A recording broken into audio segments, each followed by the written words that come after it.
Hello everyone, welcome back. Thank you so much for joining me. So today we are gonna look at a few things. Now, I'm kind of still unsure what I'm gonna call this video because there are things brands do in terms of fucking up where they really, really fuck up.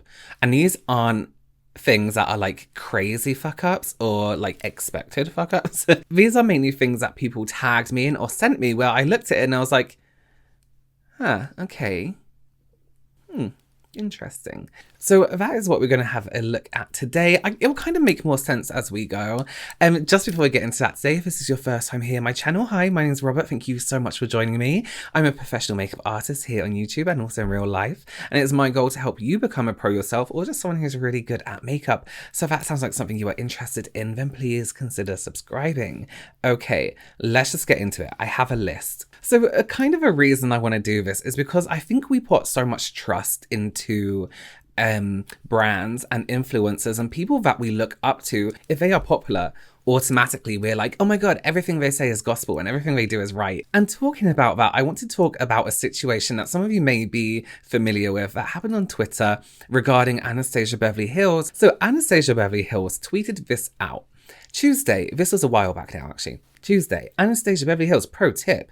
If your skin tends to be oily, select a shade of Anastasia Beverly Hills Luminous Foundation that has a cool undertone.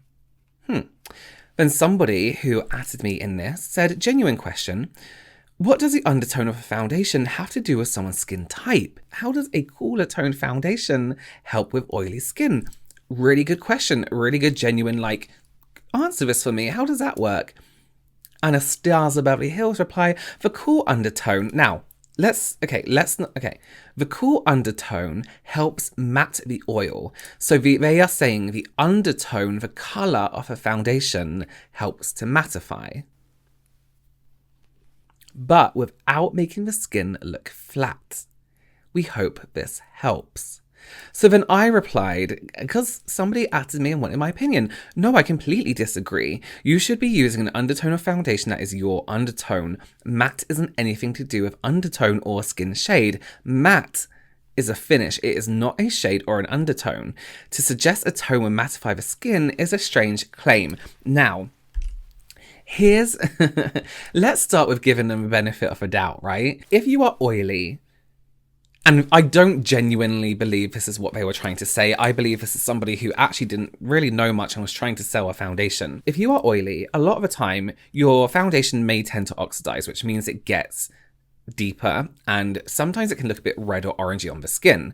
Not always. So I'm wondering if they are suggesting that you use a cooler tone to counteract that, but that doesn't even make sense. So I'm not even gonna, a lot of people are like, do they maybe mean trying to give them the benefit of a doubt? And yeah, there are some things, but, quote, the cool undertone, the undertone helps mattify the oil. The tone, the color helps get rid of oil or mattify oil. So we are claiming in here that color can change a texture.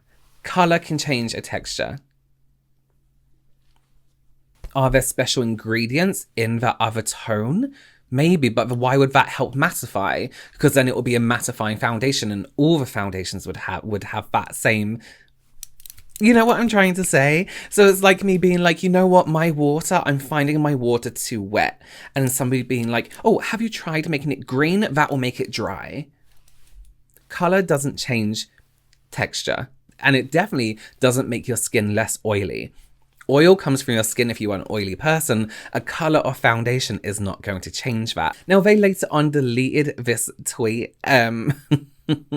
So somebody must have not agreed with it themselves to delete it. That is not great information and not really a pro tip. It's a very strange tip. Now, talking about misinformation, right? Somebody tagged me the other day on a video by Mercier where I think it was one of their artists or just somebody else was sharing the effects that one of their powders have on their skin. So by looking at the video, you can see great skin already, applying product, correcting here and there, and then using this powder. Now, they atted me, myself, and my brother James, and were like, look at this. Is this person using a filter? They weren't crazy, like, you know, fuck you, you're using a filter. And everyone was kind of a bit angry underneath. They were like, this isn't a filter, you're just hating on this person. There was a filter. This is all allegedly, and in my opinion. How can you tell there is a filter on someone's skin? Easily. I mean, you can go and check out my brother James's channel for all these videos that show the filters on people's videos and how they work. But it's when something physically disappears from the skin. Now, just because you move your head a certain way doesn't mean that blemishes completely disappear. Take, for example, this here. This is a mark that I have from chickenpox. I don't use filters on my video. The only thing I rely on is lighting to soften things up a little bit. When I'm editing the video, I may make the overall video like a little bit bluer, just to calm down the tones a little bit, but I don't smooth out my skin. I did in one video, and that was meant to be an experiment for another video that I never filmed, but nobody noticed, and I had to pin a comment and was like, does anybody notice anything indifferent in this video? Because nobody has been like, you have a filter. I thought it was really, really obvious. And I'll still use that as an example in a future video. But for example, let's take this chickenpox mark, right? When I move my head, it does not disappear. It doesn't completely go. You can still see it. You can still see it. You can still see. You can still see. Now, makeup cannot physically change the texture of things like pimples, spots, marks like this. People always think you can cover that up. You can't. Maybe I can lighten the inside to make it stick out a little bit, but it's not going to physically change your whole texture. Light still bounces off your face and can show up texture and things like that on the skin. In real life, that's how skin and light works. So to watch a video like this, and to see these little marks completely disappear is slightly concerning. So from a big brand like Laura Mercier to say, here's the thing, I'm not against filters. I'm not against editing an image. I think editing an image is a whole artistic perception of an image. You're editing the skin, you're editing light and dark, and you're finishing up a whole image. Maybe you change the color of the background. It's, you know, a form of artistry within a whole editorial image. So I'm not against that. There's so many things we can go into about editing and post-production. There's so many different bits we can go down, but especially for me, when it comes to advertising makeup and skincare, something that is meant to have a specific effect. A brand is claiming that this is what the product does to your skin by showing you how it works. For example, if I was paid to advertise a foundation to you all, I wouldn't put a filter on the pictures, I wouldn't edit my skin in the pictures, and I would very much limit how I lighten or darken the picture, because if I am to smooth out my skin completely and not show pores and not show how the foundation actually looks on my skin, it's a false claim. I am claiming that this product is going to make your skin look like this. I love this foundation. Look what it does to my skin. So if a brand, especially a big brand, is saying, look how smooth this powder made this person's skin look, when actually there's a filter on top of it, as light as it may be, it doesn't have to be a heavy filter, it still blurs the skin. I would look at that powder if I didn't know better and say, wow, I can't believe how smooth that powder looks. I'll go out and buy it and get an effect that is completely different. And then in my head, I'll be like, oh, well, it just doesn't work for me. And then you may feel you don't have a right to return that product. Whereas actually the brand themselves have used a filter and told you this is what happens. I would love to know your opinion on that below. Can you tell when a brand is using a filter? Can you tell what a false claim looks like when a brand is doing something like that? Can you tell when a brand is using a filter? Do you expect your skin to look as good as what they are advertising? I would love to know that. Now, talking about filters and false advertising and blurring, let's talk about Kim Kardashian West Beauty. Now, some of you may have seen my video I did where I reacted to Kim Kardashian doing her makeup. So if you have seen my original reaction to Kim Kardashian's video, then you're going to see it again. So I do apologize, but if you haven't, I'll leave a link below to it. So I was watching this video just like a normal reaction. I was like, let me watch it. Let me see what she does. And it was promoting a new collection of hers, or a new product for smoothing out under the eyes and brightening under the eyes. There was a number of things wrong with this video. Now, I think with advertising, you have to be very upfront and be very particular about what you're doing and what you're including in your video, and how you're choosing to promote it and sell it. And again, allegedly, and in my opinion, she was already wearing product under her eye. You can physically see it creasing. So when she applied this color corrector and then concealer and then all this other product on top of her already existing makeup, I was a little bit like, that's false advertising. You haven't mentioned a filter. Nothing flashed up on the screen saying filter being used. Nothing in the description saying there's a filter on this video. But again, you are implying that this product is going to smooth out the skin. It's going to blend in so perfectly with the rest of your skin. Use a model. If you don't want to be on camera, and I know you're going to sell more being, you know, the person, the celebrity. But if you don't feel comfortable on camera, confident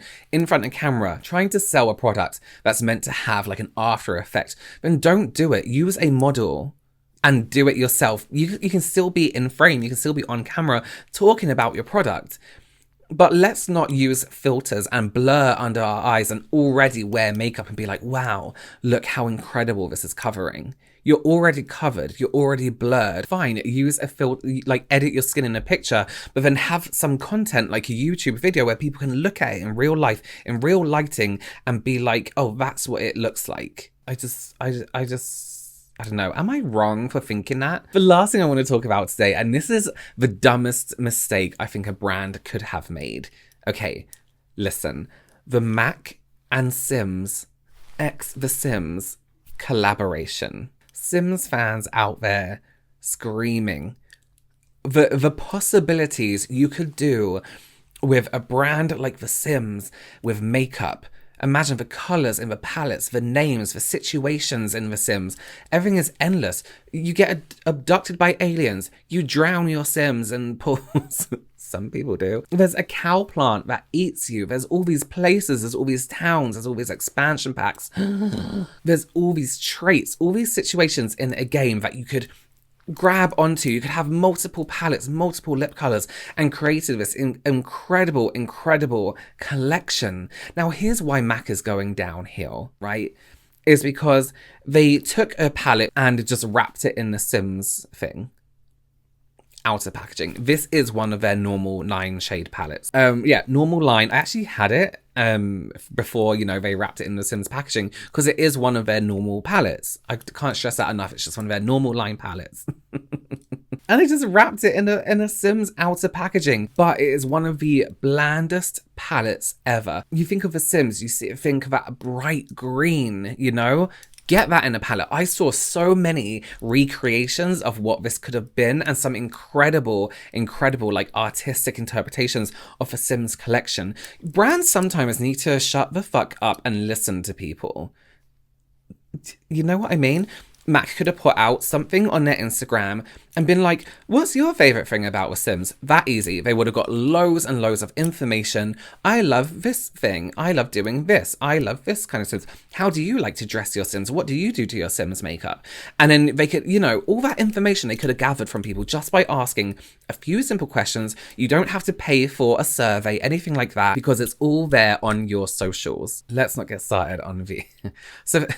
So for those of you who play The Sims, right, the MAC makeup on The Sims. Now, I know MAC were known for being like a little bit crazy, a little bit kooky, but God, what, just imagine like a great smoky eye for The Sims, or something that is a little bit crazy, not just lines of colour. Such a missed opportunity. MAC have gone downhill, right, ever since they stopped listening and stopped seeing. They always were the authority on makeup, always. And when I worked for them years and years and years ago, they were really slow to catch up on trends. So they already had all the pro products. They were already doing contouring powders, contouring creams, that were like cream color bases. They took forever just to make liquid lipsticks. And that was one of the biggest trends that were going on at that time. And they were like, well, we're MAC. We know everything. We're the authority on makeup. It took them a really long time to realize the power of social media. Influencers, their audience, so people who actually buy and invest in their brand. All they had to do was listen to you, listen to me, listen to everyone who supported them and be like, okay, this is how news travels now. This is how brands get around now. And it's just such a they wasted so many opportunities. So many opportunities. It did, okay, let me have a drink. Listen, if you're, I know budgets might have been tight like it is for everyone this year, but like, You could have repackaged. You could have just like put some of your colours in those palettes. Could have put a green in there. Could have put a yellow in there, a blue, some colour. You know, put Lady Danger in a limited packaging. All these classic colours. We've got our best-selling products, and now we put them in Sims limited edition, like they do with some other collections. They'll put like let's say for example an eyeliner, but the packaging would be a different color or to the theme. I don't know what to say. A clear green gloss. I love a clear green gloss. They go on amazing on top of like reds. They don't look green. I just alter the color slightly. You could have done that. You could have made And here's the deal as well. MAC are falling off the popularity train. One, because they don't keep up. Other reasons, Estee Lauder reasons, like all of that's a whole bunch of other issues. And then along comes this huge brand, this huge, like The Sims. Come on, it's childhood memories for many of us, and it's still going. Who decided this? What happened? This one I can't get over. I just can't. MAC used to be so creative and so artistic, and like I said, they were the leading brand in makeup. They set the trends that came straight off a runway. So I guess the runway set trends, but they were the ones doing the makeup for the runways. And what happened to you, MAC? What happened? Okay, so that is, I don't know what that was, but it was just a few things where these brands need to get it together and sort out this little thing that's going on there. Sometimes not so little. I would also like to mention as well that me and my twin brother James do have a podcast. It's called The Double Cleanse. And in the episodes on the podcast, we go a little bit deeper into the beauty world and matters that are a little bit more important in the beauty industry and YouTube realm and influencer industry. We have many guests on there as well. I'll leave a link below and you can go ahead and check that out. Thank you so much for joining me. If you liked this video, please give it a big thumbs up. Please consider subscribing also, and I will see you very soon. Bye.